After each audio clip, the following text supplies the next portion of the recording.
Well, back from Vegas. Did you guys all enjoy your time with Father Mike? He's great, right? He's a wonderful man. I'm glad you guys could spend some time with him. My family and I, we spent time with our family back home. It was nice to see them. On the way back, we left about, 8 o'clock, got home at 1 o'clock, and we're on the 15 freeway. When it's just 2 lanes is an annoying freeway to drive on. This thing happens where if you're in the left lane, you kind of have a pace. You know exactly how far along to be in back of the car in front of you without smashing into it. And you kind of get this nice like 70, 75, sometimes you're lucky 85 mile per hour pace. And then on the right is like, it's kind of blank road because there's truckers. And you're going along at this nice pace, and then every once in a while, the selfish people come forth. And they fly up that right side and go right in front of everybody in the front and then slow down that whole progress you had finally working out, right? And the trucks can kind of do that too, but it's understandable with the trucks, typically.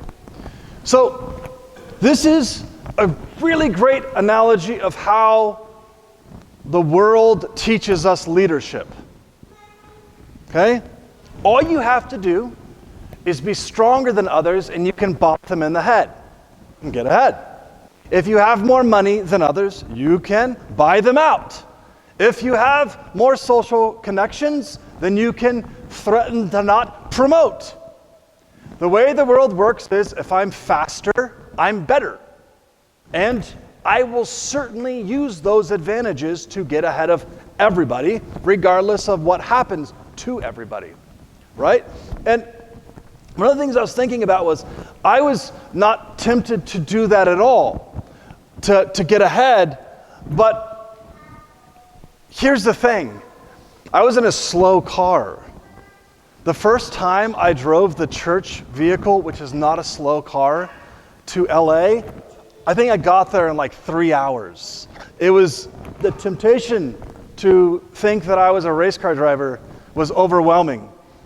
And this really points out something that's profound to me. Well, it's a lot harder to not try to get ahead when you clearly can, right? When you have the advantage, it's almost fun at times to play the game with others where you were having this kind of competitive interaction.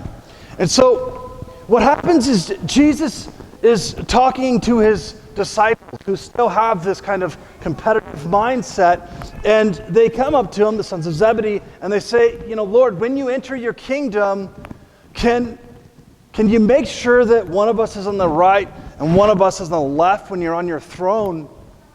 Because, I'm paraphrasing or making up my own backstory here, but God, it'd be really cool if we could rule over people. That's what they're saying. If we could, put our wine glasses up, butlers, come forth, pour my wine for me. If we could boss people around and rule over people, well, this is what's going to make us happy, right? This is the thing that's going to give us joy, is knowing that we are superior to others around us, right? Because clearly this is the thing that gives us joy. It's just kind of something we presuppose that's the thing that gives us happiness, is when we get to boss others around, right? So this is their attitude. And Jesus says, okay, well, let's talk a little bit about that, okay?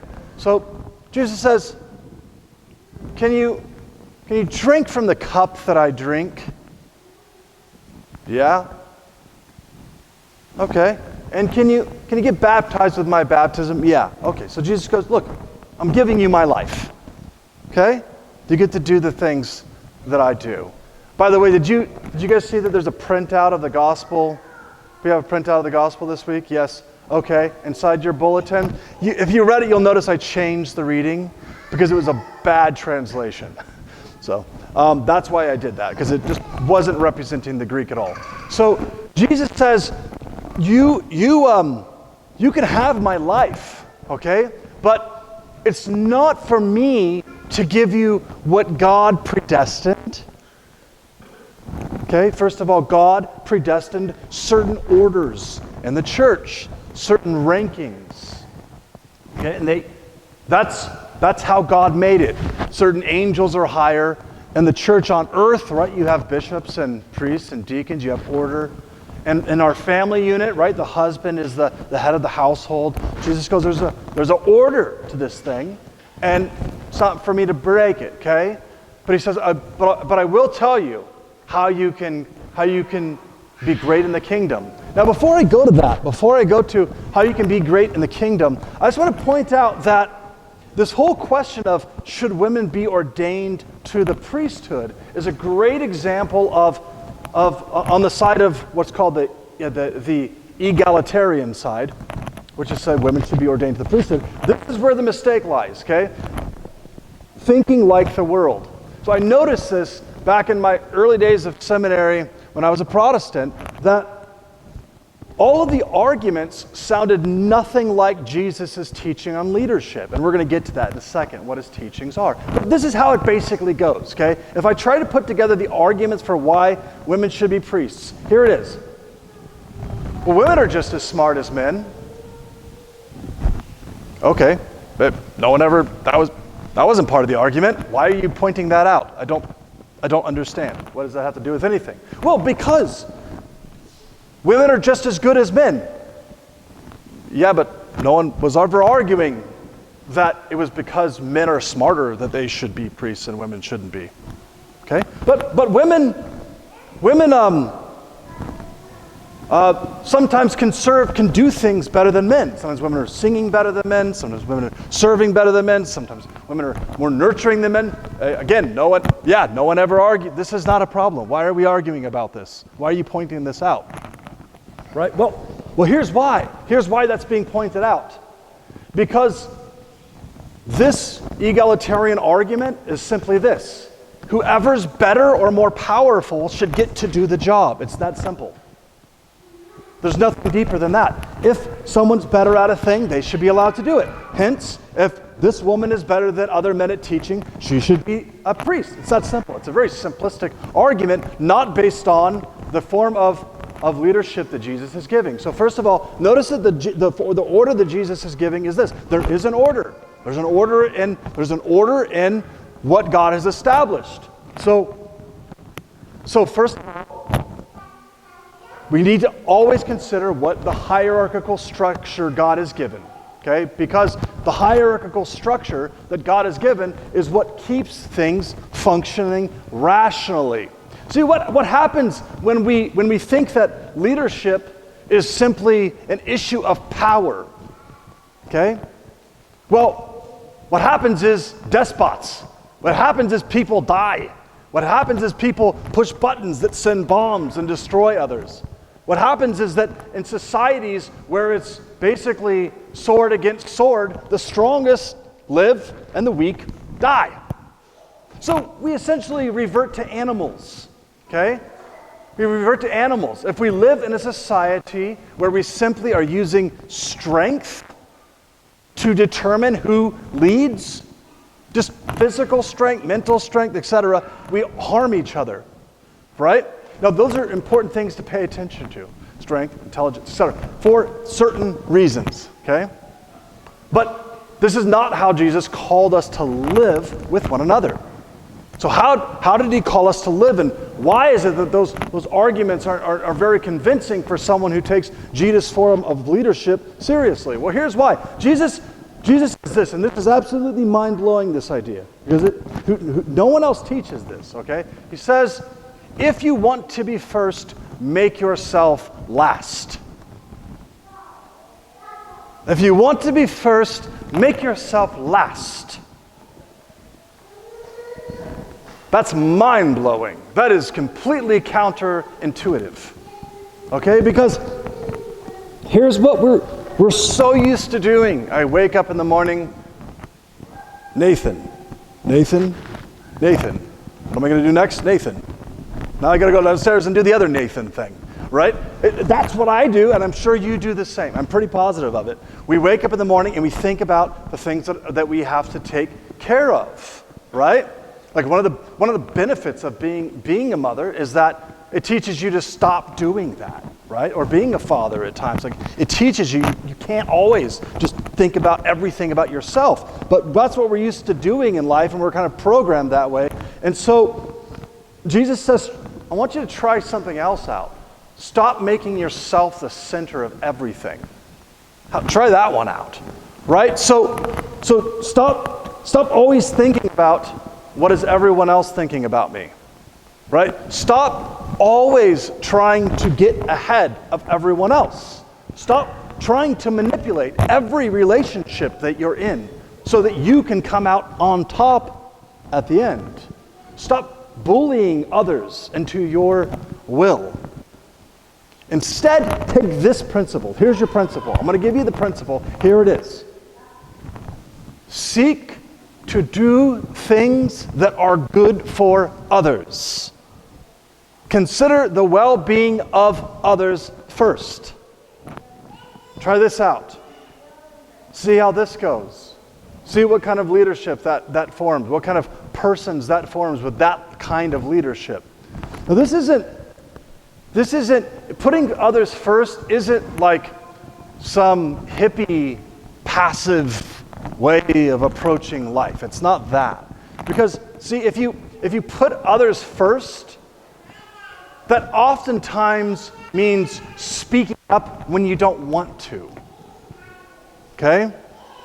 So in other words, a completely passive way of thinking about this is like someone walking up to you and slapping you in the face and saying, give me your car, or give me, or do this because I say do this, and you go, well, I'm putting them first. No, Jesus calls us to actually consider the needs of others, right? So that robber who comes up and wants to take your car, it might be more beneficial for you to whomp him on the head and say, no, you're going to prison, in fact. That's what you need. You need healing. See, this is not a pure passivism. It's actually just not always making ourselves the center of attention. It's choosing to consider the needs of others, right? And so what happens is, if we take Jesus' form of leadership, we're not always thinking, how do I come out on the top at the end? We're thinking, how do I ensure that we come out on top at the end? How do I help others around me to succeed?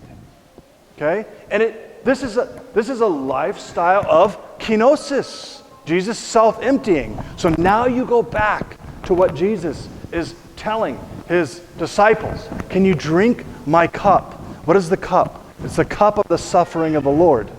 And they say, yes, we can do that. Okay, great. We'll come back to that in a little bit of time, because I'm about to be crucified, and then you're going to get my cup, and you're going to know what it's like to actually live the form of leadership that I'm calling you to. Because 11 out of 12 of you apostles are going to be dead.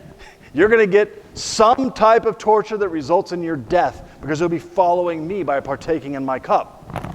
But I promise you that if you put others first, you will have a better resurrection. You will have a better resurrection. You'll be first in the kingdom. So look, do you want to know if you are going to be low in the kingdom or high in the kingdom? Well, let's go on the negative side because it's funnier. So if you are the kind of person who always needs to be the center of attention, then we're going to be low in the kingdom. Okay? We're going to be low in the kingdom. If we are the kinds of persons that always need to get the best, while others around us should always get what's lesser, they get our leftovers, we will be low in the kingdom. Okay? If in our conversations we're not thinking about the best thing for a person in order for them to advance in the kingdom of God or as individuals, we're thinking instead about the way that they can benefit us as we progress as individuals, we're going to be very low in the kingdom. Okay? If we're constantly looking to have the front row, not here, no one wants that. But in most places, we're going to be low in the kingdom. Okay? If everything that's given to us is spent on our own frivolities and not on others, we're going to be low in the kingdom. Okay? If we're constantly trying to justify ourselves and care more about how we get what we deserve, while not equally or more so affirming that others deserve justice, we're going to be low in the kingdom. Okay? We don't want the type of lives that are categorically all about calling shotgun in every situation. Right? Little kids running to the car, shotgun! That's not what we want our lives to be about. If we do that, we'll be low in the kingdom. It might work in this world, and it will. That's how this world system works. It might work in this world, but in the kingdom, we'll be low. Okay?